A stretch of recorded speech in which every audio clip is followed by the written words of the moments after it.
Yuk jadi bagian dari dakwah kami. Dukung operasional dakwah dan sosial kami, raih pahala amal jariah yang terus mengalir sampai hari kiamat. Baik, Assalamualaikum warahmatullahi wabarakatuh. Alhamdulillah wassalatu wassalamu ala rasulillah. Segala puji dan puja kehadirat Allah subhanahu wa ta'ala. Juga salawat dan taslim kepada Nabi besar Muhammad sallallahu alaihi wa alihi wa sahbihi wasallam. Pertama-tama tentu saya mohon maaf karena terlambat. Semoga saja ibu-ibu yang hadir offline menunggu di majelis ini dicatat tambahan pahala oleh Allah subhanahu wa ta'ala. Baik, kita akan lanjutkan. Masih di masalah ada berdoa, tempat dan juga waktu yang mustajab atau terkabul. Kita sudah jelaskan pada pertemuan yang lalu, poin ke-32 masalah ketika mendengar ayam berkokok. Dan ini sudah panjang lebar kita jelaskan hikmahnya dan pendapat para ulama berhubungan dengan masalah itu. Salah satu yang menyebabkan doa kita mustajab sehingga hajat kita dikabulkan oleh Allah Subhanahu wa taala adalah poin nomor 33, ketika menghadap kepada Allah dengan pasrah dan keikhlasan yang murni. Jadi dua poin itu yang digarisbawahi. Pasrah dan keikhlasan yang murni. Di sini dikatakan di antara dalilnya adalah kisah dalam hadis yang sahih tentang 3 orang yang terjebak batu di dalam gua. Tentu di sini penulis tidak menukil hadisnya, nanti akan kita sebutkan dan ingatkan kembali. Namun kita fokus ke judul dulu. Jadi di sini ada kata-kata pasrah, berarti menerima semua apa yang sedang kita alami sebagai ujian dari Allah Subhanahu wa taala. Dan juga kalau ada ujian atau ada hajat kita pasrah kalau hanya Allah yang akan memberikannya. Jadi walaupun tidak ada orang yang membantu kita dalam memenuhi hajat kita, tetap saja ada Allah bersama kita. Ini kurang lebih definisi sederhananya masalah pasrah itu. Banyak orang pada saat mereka misal berdoa, ada sesuatu misalnya urusan karena dia menghadapi permasalahan dalam hidupnya, dia bergantung pada manusia dulu. Yang paling pertama dia pikir siapa kira-kira teman atau orang yang bisa membantu melunasi utang atau mengutangkan uang kepada dia atau membawanya ke tempat dan tujuan yang sedang dia ingin tanpa dia melibatkan Allah Subhanahu wa taala. Ini orang tidak pasrah pada Allah. Orang yang pasrah itu yang paling pertama dia lakukan adalah Allah dulu. Ada masalah apapun yang sedang dihadapi, maka dia langsung menghadap kiblat. Tinggal alhamdulillah wassalatu wassalamu ala rasulillah, lalu mengatakan, ya Allah mudahkanlah urusan ini untukku.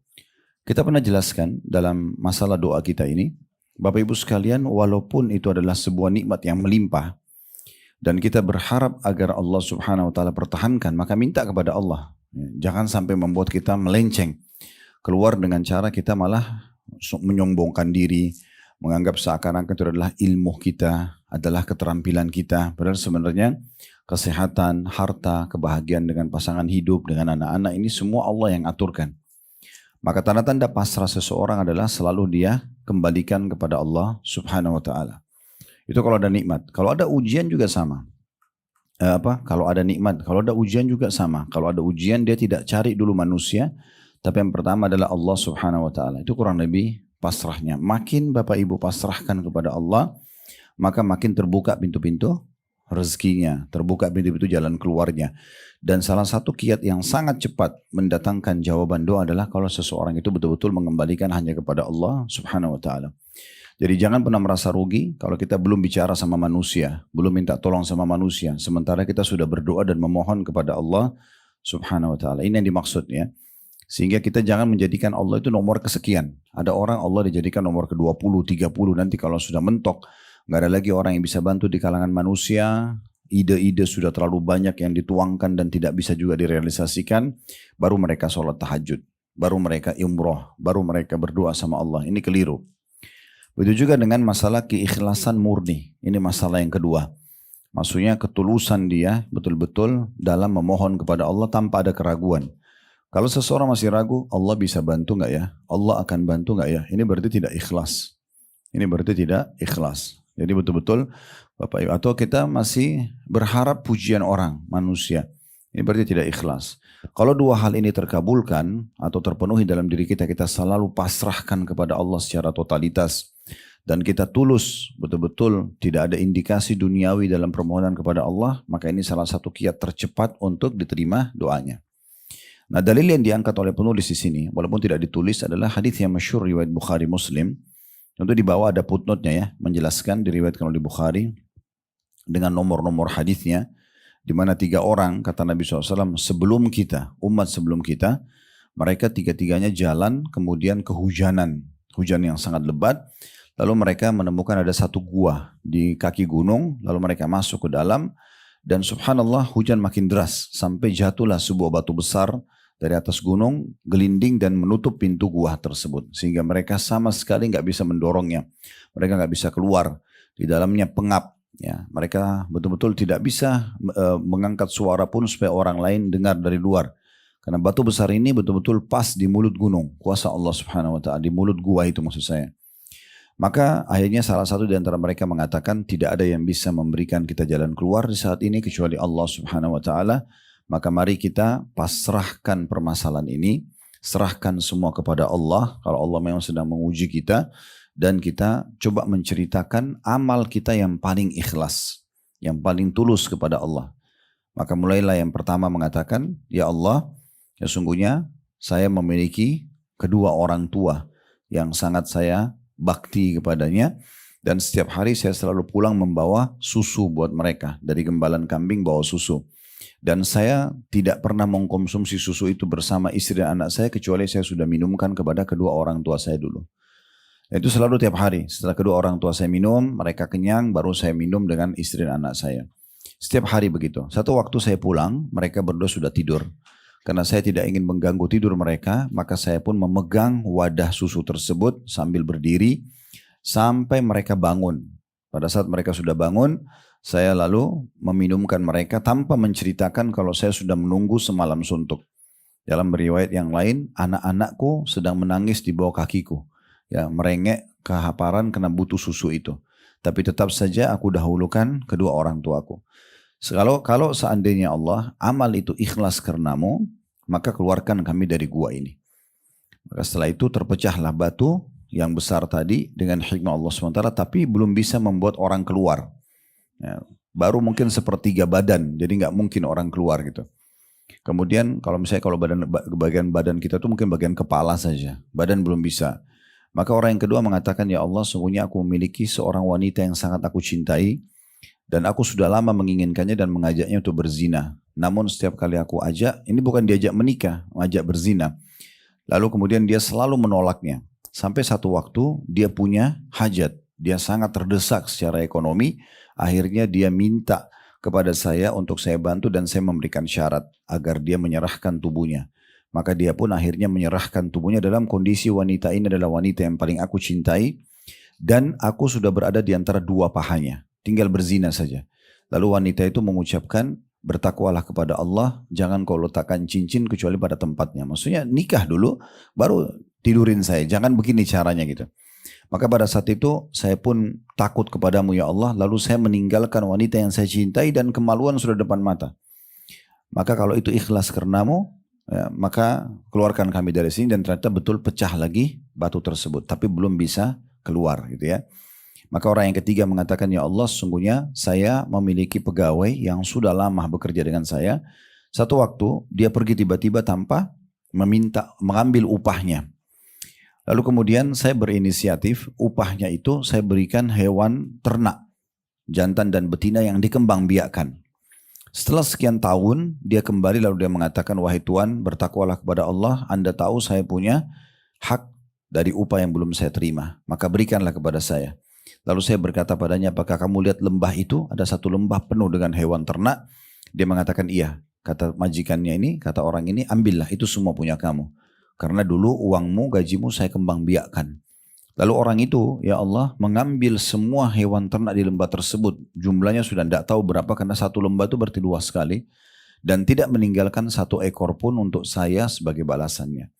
Maka kalau itu ikhlas karenamu ya Allah, dia tidak tuntut, ya sudah haknya, dianggap haknya orang itu. Kalau itu ikhlas karenamu, keluarkan kami dari gua ini, maka keluarlah mereka dari gua tersebut, karena batu pecah lagi yang bisa membuat mereka keluar. Hadis ini sangat masyhur, dikenal dengan hadis tawasul dengan amal saleh. Ya, menjadikan amal soleh sebagai perantara. Nah, Bapak Ibu bisa lakukan, misal contoh ada satu hal yang kita rasa terdesak sekali. Kita bisa mengatakan misalnya antara kita sama Allah, nggak perlu orang lain tahu. Misalnya ibu-ibu lagi di mukena dengan mukenanya di sejadahnya habis sholat duha, habis sholat malam misalnya. Kemudian berdoa mengatakan, ya Allah, sesungguhnya aku pernah melakukan ini dan itu. Misalnya menemani ibunya di rumah sakit, pernah memberikan kebutuhan ayah, misal contoh. Dan itu tidak harus orang tua ya.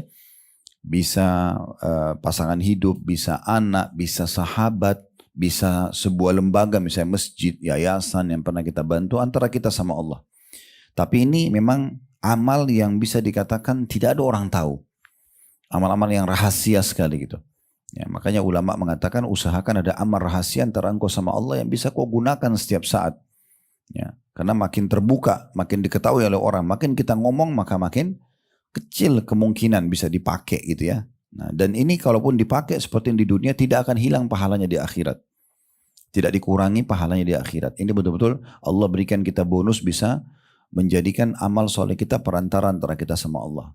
Nah, nanti Bapak Ibu tinggal bilang sama Allah, ya Allah sesungguhnya pada saat saya sedang menemani ibu saya di rumah sakit, misalnya saya membiayai kehidupan ayah saya, atau saya membantu saudara saya, atau mungkin ibu bantu suaminya, suami bantu ibu misalnya, dan segala macam hal yang kita anggap itu adalah amal yang besar gitu ya, atau amal yang paling tulus kepada Allah. Lalu kita mengatakan kalau itu ikhlas karenamu ya Allah, tolong sembuhkan penyakitku.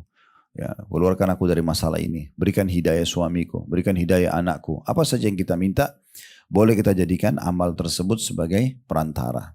Ya.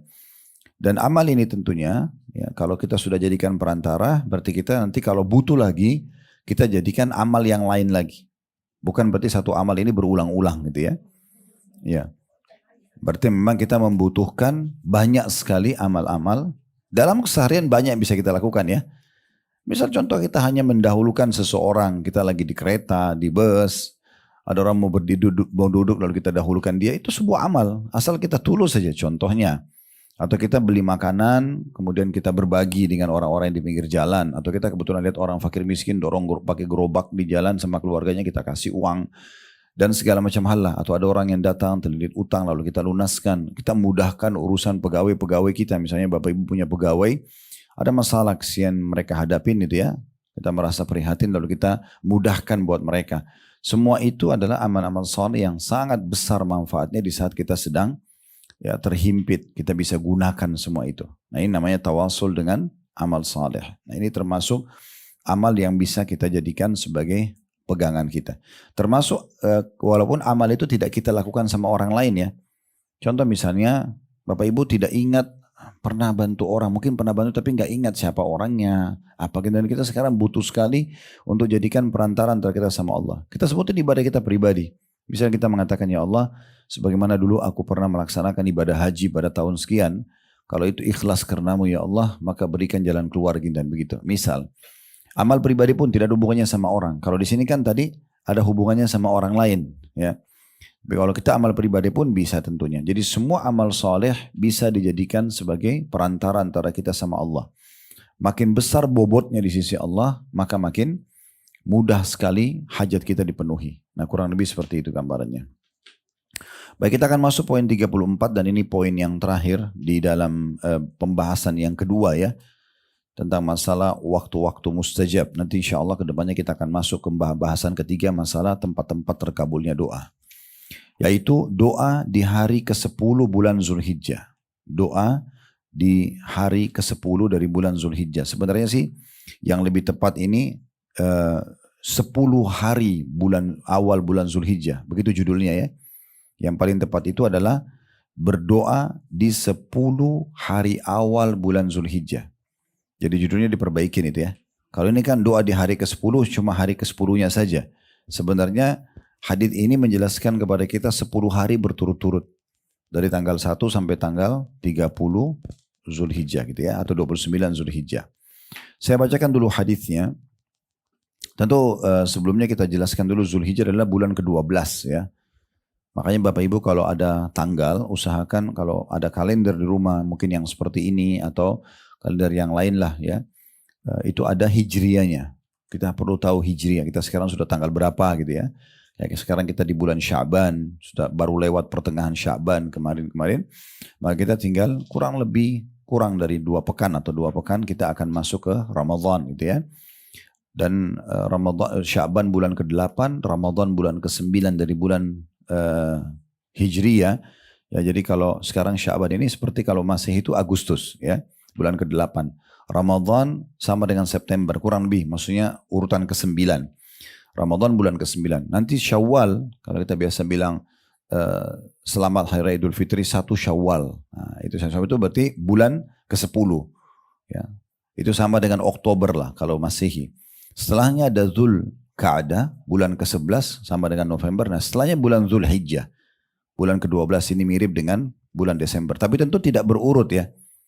Tidak berurut. Karena bulan-bulan Hijriyah rata-rata 29 hari. Tapi kalau bulan-bulan Masehi itu ada sampai 31 hari. Makanya selisihnya bisa sampai sehari sampai 2 hari setiap bulannya. Ya, kecuali Februari aja yang 28 kan. Ya kita sekarang. Tapi sisanya semua rata-rata 30 sampai 31. Makanya tidak pernah ketemu antara bulan Hijriyah sama bulan Masehi. Ya, jarang sekali bisa ketemu sama-sama misalnya bulan ke-9. Pernah tapi itu jarang. Setelah sekian tahun sekali. Nah, bulan Zulhijjah adalah bulan ke-12 dan ini bulan yang sangat mulia, satu-satunya bulan yang menyaingi bulan Ramadan.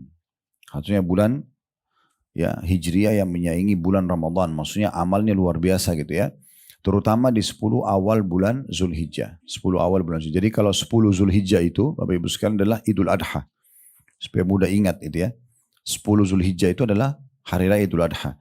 Berarti dari mulai Idul Adha mundur 10 hari. Mulai tanggal 10 Zulhijjah, Idul Adha, mundur lagi 9 hari sebelumnya. Jadi tanggal 1 sampai tanggal 10.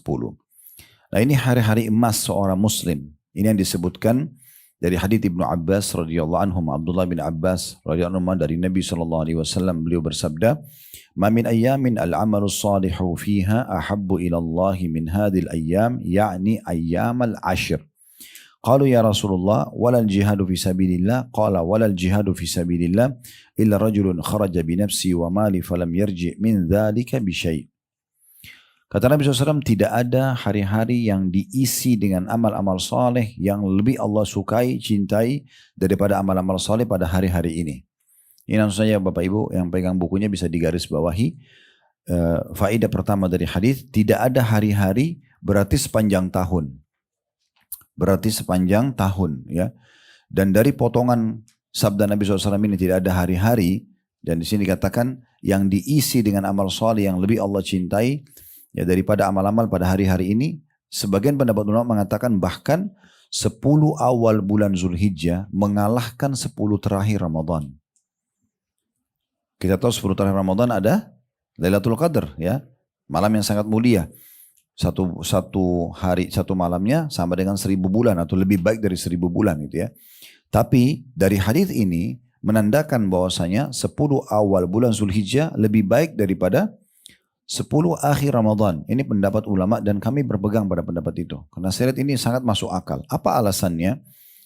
Dikatakan di sini karena hari-hari itu paling Allah cintai. Dan di sini Nabi SAW mengatakan sekali lagi tidak ada hari-hari yang diisi dengan amal saleh yang lebih Allah sukai atau cinta daripada amal yang dikerjakan pada hari-hari ini. Maksudnya adalah 10 hari Zulhijjah. 1 sampai 10. Maka para sahabat bertanya, karena penasaran. Kalau amal-amal saleh semuanya dikerjakan itu adalah paling afdal di 10 awal bulan Zulhijjah. Maka mereka bertanya, tidak juga jihad fisabilillah wahai Rasulullah? Berperang juga di jalan Allah, keluar, membawa jiwa, membawa harta, juga belum bisa menyamai makna hadisnya ya. Amal soleh sekecil apapun yang dikerjakan di awal 10 awal bulan Zulhijjah. Contoh misalnya kita pas di 1 sampai 10 Zulhijjah Bapak Ibu baca subhanallah. Apakah subhanallah itu makna pertanyaan sahabat? Juga belum bisa mengalahkan juga belum bisa dikalahkan oleh jihad. Jadi berperang pun ya belum bisa mengalahkan kata-kata subhanallah atau alhamdulillah atau sedekah 1000 rupiah di 10 awal bulan Zulhijjah, itu juga jihad belum bisa menyainginya. Kata Nabi SAW, tidak pula jihad fisabilillah. Berperang pun di jalan Allah belum bisa menyaingi amal sekecil apapun yang dikerjakan di 10 awal bulan Zulhijjah. Oleh karena itu ini saya sering ingatkan di kajian-kajian kami, Bapak Ibu tolong garis bawahi baik-baik. 1 sampai 10 Zulhijjah ini betul-betul digaris bawahi. Nanti kita jelaskan amal-amal apa yang Bapak Ibu dianjurkan untuk kerjakan gitu ya. Tapi yang jelas ini digaris bawahi walaupun masih lama, supaya kita selalu mengingatnya gitu ya. Kemudian dikatakan, kata Nabi SAW, ada satu keadaan di mana jihad bisa bersama menyaingi pahala amal walaupun sekecil apapun yang dikerjakan di 10 awal bulan Zulhijjah. Yaitu seorang laki-laki yang keluar untuk berjihad dengan jiwa. Dia pergi berperang dengan tubuhnya, jiwanya, dan juga seluruh hartanya. Lalu dia tidak kembali dengan sesuatu pun darinya. Dia terbunuh mati syahid, hartanya habis diinfakkan di jalan Allah, baru bisa menyaingi amal-amal saleh yang dikerjakan di 10 awal bulan Zulhijjah. Ini berarti menandakan memang amal ini luar biasa. Amal-amal yang luar biasa yang tak terkalahkan sama sekali. Baik, kita mulai dulu penjelasan. Jadi tadi kalau kita bilang poin nomor 1 tidak ada hari-hari, berarti sepanjang tahun. Poin nomor 2-nya adalah kedudukannya amal saleh ini mengalahkan jihad. Itu diambil dari tidak juga jihad di jalan Allah. Ya. Sekarang kita jelaskan dulu yang dibahas dengan 10 awal bulan Zulhijjah. Bapak Ibu bisa mulai buka surah At-Taubah, surah nomor 9 ayat 36 dulu. Beranjak daripada ayat ini dulu. At-Taubah ayat 36. Allah berfirman di At-Taubah 36, Inna iddatash syuhuri indallahi 12 syahran fi kitabillah yawma khalaqas samawati wal arda minha arba'atun hurum. Dzalika ad-dinul qayyim fala tadhlimu fihinna anfusakum. Al-ayah. Ayatnya masih berlanjut tapi sampai sini saksi bahasannya. Allah mengatakan sesungguhnya di sisi Allah Subhanahu wa taala ada 12 bulan di mana Allah telah tentukan untuk pertanggalan kalian, gitu kan? Dari semenjak diciptakannya langit dan bumi, ya.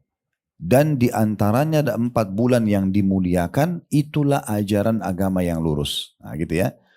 12 bulan ini bulan-bulan Hijriah. Muharram bulan pertama, Safar bulan kedua, Rabiul Awal bulan ketiga, Rabiul Tsani bulan keempat, Jumadil Ula bulan kelima, Jumadil Tsaniyah bulan keenam, Rajab bulan ketujuh, Sya'ban yang kita sekarang bulan ke-8, Ramadan bulan ke-9, kemudian Syawal bulan ke-10, Zulqa'dah bulan 11, Zulhijjah bulan ke-12. Ini 12 bulan memang Allah suruh kita jadikan sebagai pegangan, ya, untuk kita jadikan tolak ukur. Dan banyak sekali hukum-hukum berhubungan dengan masalah bulan Hijriah ini ya. Di antaranya ini 10 awal bulan Zulhijjah, di antaranya penentuan bulan Ramadan, di antaranya puasa Ayyamul Bid 3 hari setiap bulan ya, yang pahalanya sama dengan pahala puasa setahun ya. Maka semua itu kita bisa tahu, oh kita sudah berada di tanggal 13, 14, 15 bulan Hijriah misalnya. Supaya kita bisa puasa Ayyamul Bid itu juga kita harus tahu pertanggalan. Makanya saya titik beratkan lagi, usahakan punya pertanggalan yang ada hijriahnya gitu ya.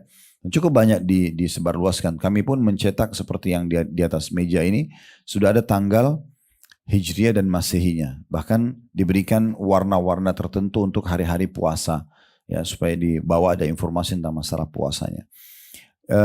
Ini dulu. Kemudian Allah mengatakan dari 12 bulan itu ada 4 bulan yang dimuliakan.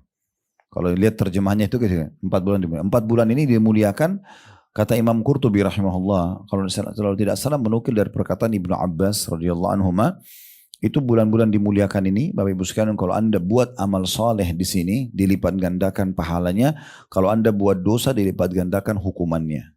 Nah 4 bulan ini, dari 12 bulan dimuliakan itu, Ramadan tidak masuk. Ramadan punya kemuliaan sendiri. Tapi 4 bulan ini adalah bulan Rajab, bulan yang ke-7. Kemudian kata Nabi SAW 3 bulan berurutan. Zulqa'dah bulan ke-11, Zulhijjah bulan ke-12 dan Muharram bulan 1. Jadi 4 bulan ini bulan-bulan dimuliakan. Jadi garis bawahi baik-baik, bulan Rajab bulan ke-7, Zulqa'dah bulan ke-11, Zulhijjah bulan ke-12 dan Muharram bulan 1. Ini 4 bulan, amal apa saja yang Bapak Ibu lakukan, maka dilipat gandakan dari hari-hari yang lainnya. Dosa yang dilakukan dilipat gandakan juga hukumannya. Nah seperti itulah. Nah kita membahas sekarang dari 4 bulan ini, itu Allah mengatakan inilah ajaran agama yang lurus itu ya. Dan kenapa dikatakan oleh Imam Qurtubi menukil perkataan bahwasanya orang beramal saleh di sini dilipat gandakan pahala Dan orang kalau buat dosa dibanggatakan hukumannya karena ada firman Allah tadi, fala tadlimu fihinna anfusakum. Jangan kalian zalimi diri kalian, jangan buat dosa di 4 bulan itu. Nah, itu ya. Baik, 4 bulan ini Bapak Ibu sekalian, 2 bulan pertamanya bulan Rajab dan bulan Zulqa'dah tidak ada ibadah khusus di situ diperintahkan. Ya, artinya umum. Bapak Ibu sholat 5 waktu, sholat qobliyah, ba'diyah, duha, sholat malam, zikir, baca Quran, sedekah. Pokoknya semua amal-amal saleh itu dia lebih baik daripada bulan-bulan lain. Ya, tidak ada ibadah khusus gitu. Tapi 2 bulan lagi, Zulhijjah yang sedang kita bahas, sama bulan Muharram ini ada ibadah khusus. Kita coba lihat dulu bulan Muharram. Bulan Muharram itu adalah ada puasa Tasu'a dan Ashura. Puasa 9 dan 10 Muharram ya. Yang kalau orang puasa tanggal 10 Muharram itu bisa mengampuni dosa-dosa setahun yang lalu. Dan puasa yang paling afdal setelah puasa Ramadan untuk sunnah adalah puasa di bulan Muharram. Tapi kita tidak bahas juga Muharram karena ibadahnya lebih fokus kepada ibadah secara umum dan ada puasa tadi 9 dan 10. Tapi bulan Zulhijjah ini luar biasa dahsyatnya bulan ini. Dari 4 bulan ini Zulhijjah yang paling luar biasa. Sampai tadi sudah kita jelaskan sedikit. Kalau 10 awal Zulhijjah ada pendapat ulama mengatakan lebih afdal daripada 10 terakhir Ramadan. Kenapa? Ada apa sebabnya? Kita sekarang rincikan sebabnya. Bulan Zulhijjah. Yang pertama, bulan Zulhijjah ada Idul Adha. Idul Adha ini terjadi di tanggal 10 Zulhijjah. Dan Idul Adha lebih afdal daripada Idul Fitri. Lebih afdal. Biasanya kan lebih ramai kita Idul Fitri ya. Padahal sebenarnya yang lebih afdal adalah Idul Adha. Kenapa? Karena setelah sholat Idul Fitri, itu tidak ada ibadah khusus. Bapak Ibu bebas mau silaturahim keluarga, mau tamasya, bebas saja. Gak ada ibadah khusus. Tapi kalau Idul Adha, sesudah sholat ada apa? Ada kurban. Allah mengatakan, fasalli rabbika wanhar. Sholatlah Idul Adha itu hai Muhammad dan berkurbanlah sesudahnya. Dan ibadah kurban ibadah yang sangat besar pahalanya. Gitu kan? Kita tahu kisahnya luar biasa. Bagaimana Nabi Ismail tidak jadi disembeli oleh Nabi Ibrahim AS. Allah langsung gantikan dengan domba. Nabi SAW berkurban. Orang yang sedang haji berkurban gitu ya. Jadi ada Id ya. Sholat Idul Adha. Dan Idul Adha sendiri adalah hari raya yang tidak boleh kita berpuasa. Nah ini yang pertama. Yang kedua.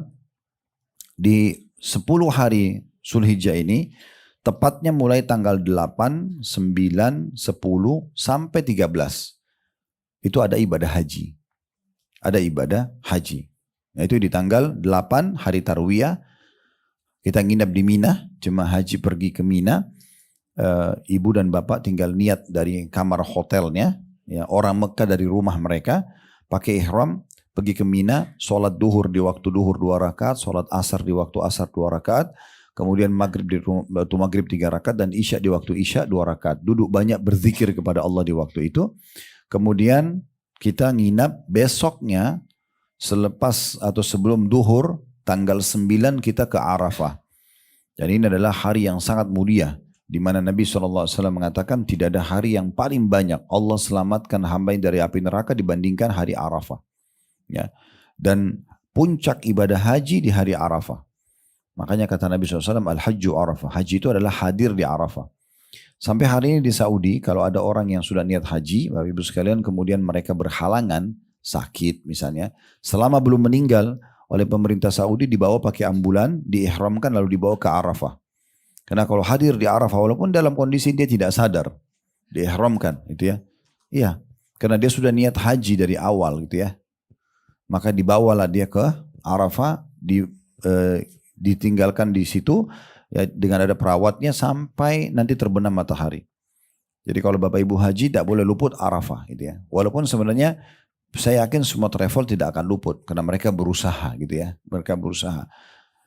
Cuma memang yang kadang-kadang luput itu banyak travel tidak mau jalankan yang tanggal 8 karena mereka anggap sunnah hari Tarwiyah tadi.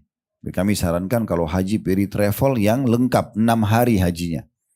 8 sampai 13. Nah, biasanya travel-travel itu mau simpelnya ya mereka hilangkan tanggal 8 dan mereka hilangkan tanggal 13 awal dan akhir karena menganggap itu sunnah. Kalau kami di Uhud Tour nggak bisa, harus 6 hari semuanya. Jemaah pun kita ajak ya supaya sama-sama karena ini walaupun sunnah beda sehari-sehari tapi pahalanya lebih besar. Sayang sekali gitu. Nah yang jelas tanggal 9 nanti jemaah haji menuju ke Arafah mulai dari duhur sampai terbenam matahari. Ini puncaknya ibadah. Ya, biasanya ada sholat duhur dan asar jamak qasran takdim. Di qasar duhur dan asar dua-dua rakaat dimajukan di waktu duhur. Kemudian ada khutbah Arafah disampaikan oleh ustadznya masing-masing biasanya gitu ya di tendanya. Kemudian setelah itu makan siang dan boleh beristirahat sejenak. Habis itu ibadah. Yang paling penting adalah doa. Tidak ada ibadah yang mengalahkan di hari Arafah dibandingkan doa. Makanya kata Nabi SAW, doa yang paling afdal doa Arafah. Terutama selepas asar sampai terbenam matahari. Karena dalam riwayat dikatakan Nabi SAW pada saat hari Arafah, kalau sudah masuk waktu asar, tapi sudah sholat ya. Karena semua orang, walaupun orang Mekah, kalau hadir Arafah, sholatnya duhur asar jamak qasar, seperti musafir. Nanti di waktu masuk asar, mulai condong bayangan sudah tidak kelihatan. Nah itu habis asar, seperti umumnya setengah 4, jam 4 itu ya. Sampai maghrib ini waktu berdoa. Kami sarankan, kami himbaukan Bapak Ibu sekalian, kalau lagi di Arafah jangan terlalu banyak makan, minum gitu ya. Akhirnya bolak-balik, tidur, ngantuk karena kekenyangan, habis itu ke WC, terbuang-buang waktu. Bukan tidak boleh, makan secukupnya. Ya. Karena di sana itu biasa apalagi kalau yang VIP itu macam-macam cemilannya gitu kan. Ya, akhirnya antri di sini, antri di sana, antri di sini, semua mau dicoba. Ya, bisa sakit perut nanti akhirnya. Ya, macam-macam. Sudah es krim, jus, ini, itu, ambas. Jadi boleh tapi jangan berlebihan. Karena saya lihat banyak jemaah habis waktunya untuk itu. Sayang sekali. Udah kekenyangan, masuk panas cuaca, masuk ke tenda, ada AC, tidur. Ya. Oh sudah sholat asar, bangun nanti menjelang maghrib. Ya. Jadi berdoanya tinggal 15 menit, setengah jam, sayang sekali. Kami kalau di Uhud Turtus selepas asar saya ajak jemaah. Kalau ada, biasanya kalau tendanya memang di belakangnya kayak ada bukit atau apa, saya bawa ayo Bapak Ibu keluar. Karena kalau di tenda ini kena AC, ya tidur, nanti minum ini, makan itu, tidak berhenti. Habis asar kita keluar, naik ke bukit. Biasa kalau di cuplikan media kami lihatin itu. Ya, kalau ada bukit kami keluar, ayo kita berdoa di sini. Sampai terbenam matahari. Karena Nabi SAW itu selepas asar beliau berdoa sambil mengangkat tangannya sampai putih ketiaknya kelihatan. SAW. Tidak turun sampai maghrib. Berdoa terus. Jadi berapa jam itu? Bisa 2 jam lebih, 3 jam berdoa. Ya, itu yang dianjurkan di Arafah. Memang hari kita berdoa. Sampai sebagian ulama mengatakan, kalau ada yang mengatakan mana lebih baik, saya baca Quran atau saya berdoa di Arafah. Tetap di hari Arafah berdoa. Ya, karena doa itu yang sangat dianjurkan sekali. Gitu ya. Dan keutamanya sangat banyak. Di antaranya hadis Nabi SAW, kalau tiba hari Arafah, maka Allah Azza wa Jalla turun ke langit bumi, lalu berkata kepada para malaikat, lihatlah hamba-hambaku itu, mereka datang kepadaku dengan berdebu, ya, karena orang di Arafah berdebu, panas gitu kan, cuaca umumnya musim panas biasanya kalau haji itu. Mereka datang untuk mengharapkan rahmatku, maka jadilah kalian saksi semua wahai para malaikat, aku telah mengampuni dosa-dosa mereka. Lalu Allah berfirman kepada ahli Arafah, pulanglah dalam kondisi dosa-dosa kalian sudah dimaafkan. Nah, itu Arafah ya, waktu mustajab. Nah, sampai maghrib, kalau sudah maghrib Bapak Ibu baru boleh keluar. Biasanya Arafah itu punya perbatasan, ada tulisan besar. Startnya Arafah dan ada endnya Arafah di sana. Jadi start dan penutup itu biasanya dijaga sama polisi. Supaya jemaah haji jangan keluar dari lokasi sebelum terbenam matahari. Makanya karena ada juga jemaah yang ngeyel itu. Ya. Padahal itu anjurannya Nabi SAW itu jangan keluar Arafah sebelum terbenam matahari. Jadi usahakan telatkan aja. Sampai kalau perlu terbenam matahari kita pastikan kita masih di Arafah. Ya. Nah setelah itu malamnya tanggal 9 itu malam lebaran Idul Adha kita ke Muzdalifah. Muzdalifah tidak ada memang tenda. Biasanya kita mabitnya di bus atau kita buka permadani atau karpet, duduk di sebelah bus gitu ya. Kalau dapat lokasi nunggu sampai pertengahan malam gitu ya. Ada juga yang menunggu sampai subuh. Dua-duanya boleh. Ya. Setelah itu kita istirahat.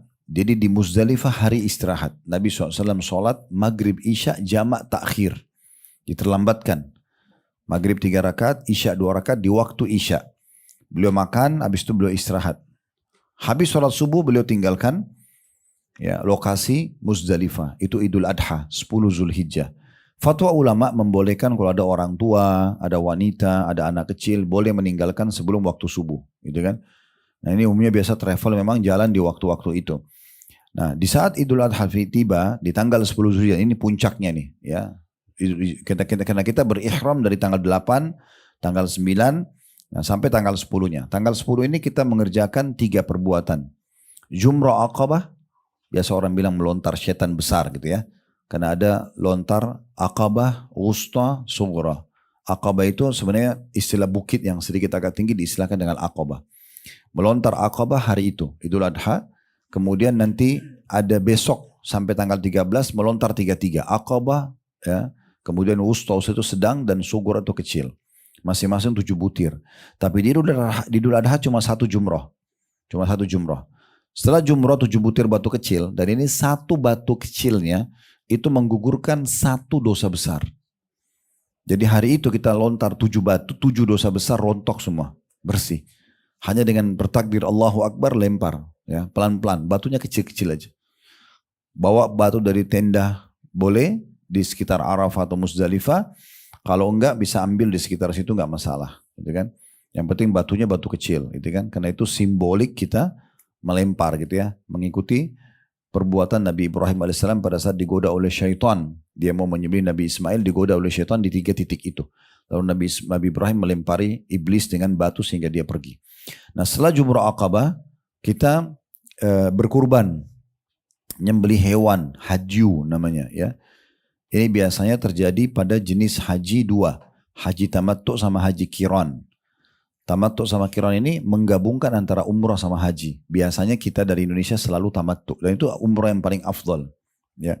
Kita umrah dulu. Setelah umrah kita nanti tunggu hari Arafah, hari Mina, hari Tarwiyah tanggal 8 baru kita berihram. Nah kemudian setelah berkurban kita tawaf ifadah. Tawaf wajibnya haji. Tawaf 7 kali kayak biasa waktu kita umrah sama sa'i. Nah habis itu boleh tahallul. Dan setelah itu sudah boleh buka baju. Semua sudah larangan ihram sudah tidak berlaku lagi. Termasuk hubungan suami istri sudah boleh. Gitu kan. Tapi kalau salah satu dari ini ada yang Bapak Ibu belum kerjakan. Belum boleh hubungan biologis. Walaupun misalnya ada istilah tahallul juga. Kalau orang sudah jumrah boleh tahallul. Ya. Tapi belum semua halal kecuali hubungan suami istri. Orang sudah kurban juga sama. Tapi kalau dia lengkapkan dengan tawaf ifadah, semua sudah halal. Termasuk hubungan suami istrinya. Makanya jemaah biasanya kita bawa untuk mengerjakan semua 3 ini dalam 1 hari. Ya, di hari tanggal 10 Zulhijjah itu. Nah setelah selesai, kalau biasanya kami di Uhud Tour itu, malam lebarannya jam 2, jam 3 kita sudah ke Masjidil Haram untuk tawaf ifadah dulu. Tawaf dulu, setelah tawaf, sa'i, mereka menuju ke hotel, istirahat gitu ya. Hari itu juga langsung kita jalankan hadyunya, kurbannya. Dan hari itu juga setelah istirahat sejenak di hotel, sarapan, sebelum duhur kita menuju ke Mina untuk jumroh. Ya, melontar gitu. Nah kita melontar nanti pada saat itu. Nah setelah selesai, tanggal 10 itu kita nginap di Mina. Tapi sudah pakai baju biasa. Udah bukan lagi pakai ihram. Nah, hari itu tinggal banyak berzikir. Sholat duhur di waktu duhur 2 rakaat, sholat asar di waktu asar 2 rakaat, sholat maghrib di waktu maghrib 3 rakaat, sholat isya di waktu isya 2 rakaat. Nginap. Besok tanggal 11, tanggal 12 dan tanggal 13 jumrohnya 3. Kecil, sedang, besar. Kecil, sedang, besar. Jadi 7 butir, 7 butir, 7 butir. Tanggal 11, tanggal 12 juga sama, tanggal 13 juga sama. Nah, cuma memang tanggal 13 hukumnya sunnah. Kalau tanggal 12 ada orang mau selesaikan hajinya boleh. Tapi Allah menyebutkan bagi orang yang nyambung sampai 13, limanittaqa, bagi orang yang lebih bertakwa. Maka kami sarankan ingat cari travel yang lengkap sampai tanggal 13, sayang sekali gitu. Nanti kita di sini jumroh dan tapi pakai baju biasa, nginapnya juga di tenda, gitu kan? Nginapnya juga di tenda. Kemudian setelah kita, dan ini jumroh sudah saya bilang tadi kalau lempar batu 1 itu berarti 1 dosa besar. Kalau kita gabung dari Idul Adha 7 butir, kemudian hari tasyrik 11, 12, 13 ini adalah 21 batu karena 3 titik. Tanggal 12, 21 batu karena 3 titik 7 kali 3. Tanggal 13 juga sama. Ini kalau kita akumulasikan 70 batu yang kita lempar. Berarti ada 70 dosa besar dimaafkan. Nah itu kelebihan haji yang luar biasa gitu ya. Keutamaan besar. Makanya sangat wajar dikatakan haji mabrur tidak ada balasan kecuali surga. Siapa yang haji tidak rafas, tidak mengucapkan kata-kata syahwat, tidak fusuk, melakukan perbuatan kriminal, maka dia akan pulang dari haji seperti baru dilahirkan oleh ibunya gitu ya. Karena keutamaan yang sangat besar. Ini ibadah puncak terjadi di bulan Zulhijjah. Bulan Zulhijjah gitu ya. Puncaknya tanggal 9. Nah, yang ketiga setelah haji tentunya, bagi orang yang tidak haji, tidak hadir di lokasi Arafah dianjurkan apa? Puasa. Puasa hari Arafah. Makanya ada istilah puasa hari Arafah. Ini 1 hari puasa ini, kalau Bapak Ibu tidak haji, ini luar biasa. 1 hari puasa ini mengampuni dosa 365 hari yang lalu, 1 tahun yang lalu, dan 365 hari ke depan, 1 tahun ke depan. Jadi 2 tahun dosa dimaafkan dengan 1 hari puasa. Maka garis bawahi baik-baik ini, hari Arafahnya. Gitu ya. Khilaf di antara ulama tentang masalah puasa Arafah. Apakah kita mengikuti kalau kita di Indonesia pas jemaah wukuf di Arafah sana, atau kita ikutin perhitungan tanggal hijri yang kita ada. Ini khilaf di antara ulama. Ada yang bilang mengikuti Arafah pada saat jemaah haji masuk, karena kita nggak haji, kita supaya raih keutamaan hari Arafah kita puasa juga. Tapi ada yang mengatakan enggak, tetap ikutin hijriahnya. Kan Indonesia biasanya kita telat ya. Misalnya kita sempurnakan Zulqa'dah sampai 30. Mungkin di Saudi hanya 29, maka beda selisih sehari. Intinya dua-duanya tidak masalah, karena ini adalah ijtihad di antara ulama. Ibu dan bapak mau ikutin salah satunya, mudah-mudahan tidak masalah. Yang penting jangan luput puasa Arafah, gitu ya, puasa Arafah. Yang tidak boleh puasa itu adalah hari Lebaran Idul Adha dan hari Tasyrik yang 3 hari itu tidak boleh puasa, karena ini hari-hari makan hewan kurban kita. Nah ini juga termasuk ibadah, jadi puasa hari Arafah, gitu ya. Dan bagi yang sedang haji nggak boleh puasa. Karena dia sudah hadir di Arafah. Tidak ada puasa bagi dia. Nabi SAW tidak puasa dan semua sahabat mencontohkan tidak ada yang puasa bagi jemaah haji. Yang kelima adalah berkurban. Ya, kita berkurban. Yang keempat. Baik. Yang keempat berarti kita berkurban. Ya, kita berkurban, dan berkurban ini bagi yang sedang haji dan tidak haji. Ya. Tentu hewan kurban yang paling afdal adalah seseorang berkurban dengan domba jantan bertanduk, badannya berwarna putih, bagian mata, kedua mata dan keempat kakinya ada bulu hitamnya.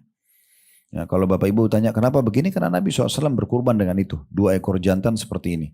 Makanya kami di Adhafam, di perusahaan yang kami buat khusus untuk melayani juga kurban ini, itu kita siapkan itu domba itu, cari di peternakan-peternakan kita cari sampai dapat domba itu, memang ada, tapi tidak banyak. Ya, domba-domba jantan yang bertanduk, semuanya bulunya putih, bagian mata dan keempat kakinya bulunya warna hitam. Kalau tidak ada boleh warna apa saja, ya. Tapi Nabi SAW berkurban dengan 2 ekor domba jantan, gitu ya. Dan boleh betina, boleh juga misalnya kambing, karena kambing sama domba mirip, ya, tidak masalah gitu. Jadi boleh. Dan ini pendapat ulama berbeda tentang masalah mana lebih afdol. Kita berkurban dengan domba atau kambing. Ya, domba dan kambing atau sapi dan unta. Ada yang mengatakan tetap lebih afdol domba. Karena ceritanya Nabi Ismail diganti oleh domba. Kemudian juga Nabi SAW berkorban dalam hadis Bukhari dengan 2 ekor domba jantan. Saya pun berpegang pada pendapat ini. Ada pendapat lain mengatakan tidak, lebih afdol ya hewan yang lebih besar, sapi sama unta. Karena yang boleh dikurbankan cuma 3 hewan ternak ini. Kambing sama domba satu jenis. Kemudian sapi dan kerbau satu jenis, dan unta. Ya, 3 jenis hewan ini yang boleh dikurbankan, gitu ya. Dan anjurannya agar Bapak Ibu berkurban lalu mengambil sebagian dagingnya untuk kita makan. Kalau tidak bisa boleh kita bagikan semua. Tapi intinya adalah usahakan berkurban. Khusus domba atau kambing boleh 1 domba untuk 1 keluarga. Ya misalnya sang suami sembelih, dia niatkan untuk dia sama istri dan anak-anaknya, itu boleh. Ya. Kalau sapi, maka 1 ekor bisa maksimal 7 sama unta, 7 orang maksimal ya. Tapi jangan dipaksakan. Misal contoh, Bapak Ibu punya kemampuan untuk berkurban. Ibu punya uang, suami juga punya uang. Berkurban masing-masing. Masing-masing itu lebih baik gitu kan. Ini ibadah individu kepada Allah Subhanahu wa taala ya. Misalnya ibu mau korban sapi sendiri, suami juga sapi sendiri, itu enggak apa-apa. Itu malah bagus gitu ya. Dan tidak harus dipaksakan 1 sapi masuk 7 nama. Ada seorang ibu dulu pengajian bilang sama saya, Ustaz saya mau ikut kurban nanti di tempat Ustaz. Baik, tapi Ustaz saya masih baru punya 4 nama, saya cari 3 lagi. Saya tanya siapa saja 4 bu? Saya, suami sama 2 anak saya. Terus ibu mau cari 3 lagi siapa? Ya saya cari orang biar lengkap jadi 7. Saya bilang untuk apa bu? Ibu memang butuh tambahan dana? Dia bilang tidak. Kebetulan beliau orang mampu gitu kan. Saya bilang nggak usah. Kalau bisa 1 sapi 1 orang, 1 orang aja. Kalau memang betul-betul harus gabung karena nggak cukup dananya, baru gabung 2 orang. Nggak cukup baru 3 orang. Jangan dipaksa 7 orang. Nanti pahalanya terbagi 7 gitu. Ya. Kalau bisa satu orang aja. Nah seperti itu ya. Dan ada baiknya kalau Bapak Ibu sesekali bisa memvariasikan gitu kan. Misal kita sembelih tahun ini domba sama kambing, tahun depannya sapi, tahun depannya unta. Unta di mana Ustaz? Ya titip di Mekah. Kalau kita kan cuma di kebun binatang adanya. Tidak mungkin gitu. Lah ya bisa saja kita titip ya. Kami biasanya kalau lagi haji, kalau ada jemaah yang mau nitipkan, kita terima titipannya. Nanti kita akan sembelihkan unta di sana ya. Sebenarnya sih itu transaksi jual beli ya. Karena memang kita kasih harganya, saya tidak tahu harganya, kadang-kadang kita tidak tahu harga di sana, kita akan memberikan ini akadnya jual beli aja. Jadi dia beli kepada uhutur untahnya, nanti kita akan sembelihkan di sana. Karena masalah selisih harga nggak mungkin kita udah ini selisihnya sekian, karena kalau titip itu kan tidak boleh naik harganya gitu kan. Jadi sudah misalnya satu unta 5.000 real, 3.000 real, 40 real itu kita akan bahasakan begitu tuh anggap sudah terjadi transaksinya. Itu contohnya. Tapi ini tidak harus, ini cuman saran kalau mau variasikan supaya semua jenis hewan ternak ini pernah kita berkurban gitu ya, pernah kita berkurban dengannya. Itu contohnya. Tapi tentu saja Bapak Ibu bisa berkurban di lokasi masing-masing gitu ya. Kalau di tempat kami di daerah Bogor peternakan yang kami Allah amanahkan ini, kita memang ada hewannya dan Bapak Ibu bisa ke lokasi. Misalnya kalau bapaknya kami sarankan ikut nyembelih sendiri, kami latih pada saat itu kami ajarkan caranya. Jadi ada bonusnya. Kemudian kita buat juga dagingnya itu kita kalengkan. Dikalengkan nanti disimpan, kita kasih ke yayasan sedekah kreatif, yayasan yang juga kami miliki, nanti dibagi kalau kayak ada bencana kayak sekarang di Sumatera itu kita bagiin kayak daging kalengnya itu ya. Nah, itu juga ada program-program. Intinya sebenarnya kita berkurban itu termasuk ibadah yang sangat besar pahalanya ya. Kemudian selanjutnya yang kelima ya, ini berpuasa ya 9 hari berturut-turut. Tadi kan di poin ketiga puasa hari Arafah saja kan. Nah kalau yang kelima ini puasa 9 hari. Mulai tanggal 1 sampai tanggal 9 Bu. Ya, 1 sampai 9. Jadi kalau kenapa? Karena tadi hadis yang kita baru baca, hari-hari 10 awal Zulhijjah ini adalah hari yang paling Allah cintai. Semua amal yang dikerjakan di situ itu lebih baik daripada jihad. Yang bisa menyainginya hanya seorang laki-laki yang keluar berperang membawa jiwa dan hartanya lalu dia mati syahid dan hartanya habis diinfakkan, baru sama dengan amal yang dikerjakan di 10 awal bulan Zulhijjah. Makanya ulama mengatakan dihubungkan ini dengan hadis keutamaan puasa. Kan kata Nabi SAW, Allah SWT berfirman seluruh amal ibadah anak Adam sudah ditentukan kadar pahalanya. Antara 1 sampai 10, kecuali puasa dia milikku, aku akan membalasnya secara langsung. Jadi puasa itu adalah amal ibadah juga yang sangat besar pahalanya. Makanya dianjurkan kita isi, karena ini ibadah yang paling lebih baik daripada jihad, kita puasa 9 hari. 1 sampai 9. 10 gak bisa puasa karena Idul Adha. Gak boleh kita puasa di Idul Adha.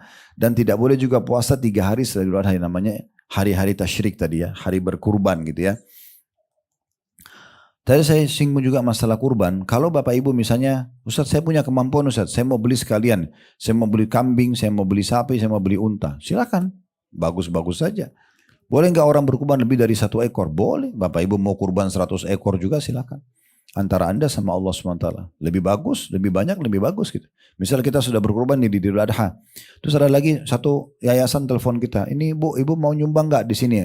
Ada kebutuhan misalnya di Papua, di mana, di pelosok-pelosok. Oke, saya nyumbang lagi, beli lagi kambing di sana, beli lagi ini, beli lagi itu. Tidak apa-apa, tidak masalah. Yang penting kita punya spare 4 hari itu. Kita boleh berkurban sampai hari terakhir tasyrik ya, tanggal 13 Zulhijjah. Nah seperti itulah. Kemudian yang selanjutnya yang keenam adalah memperbanyak zikir. Takbir, tahlil, tahmid ya. Ini di 13 hari pertama bulan Zulhijjah luar biasa, 1 sampai 13 sampai selesai haji ya.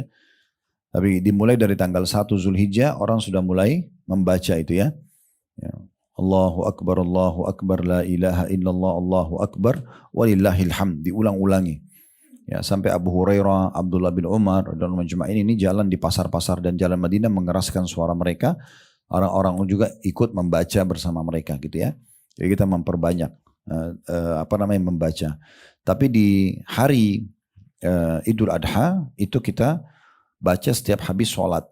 Ya, setiap habis sholat kita membacanya.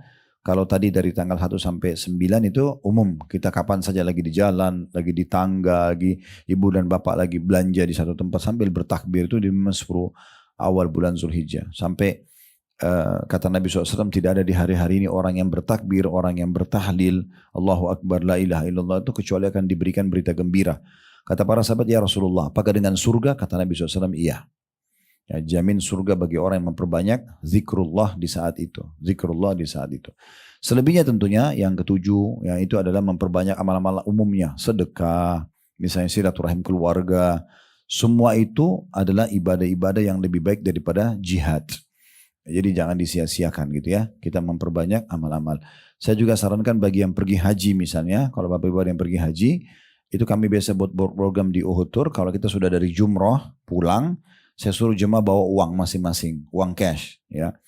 Nanti kita akan mampir di restoran-restoran di perjalanan pulang dari Jumroh, beli di situ, beli air, beli jus, beli makanan, bagiin jemaah haji, bagiin sebelum pulang ke tenda. Karena kita nggak tahu kapan lagi kita bisa sedekah buat jemaah haji dan dari seluruh dunia ada di situ. Nah itu alhamdulillah jemaah Uhud itu sangat menikmati sekali pada saat itu. Wah Ustadz ini luar biasa, kita nggak pernah nyangka gitu ya. Tapi alhamdulillah Allah mudahkan, kita beli, kita bagi-bagiin. Yaudah silakan, tinggal pegang minumannya di jalan jemaah haji lewat itu bilang aja sabilillah, orang sudah pada ambil gitu kan. Orang sudah berbagi. Nah itu juga bisa dikerjakan insya Allah, memperbanyak sedekah. Nah ini gambaran tentang amalan-amalan di bulan Zulhijjah itu. Allahu a'lam.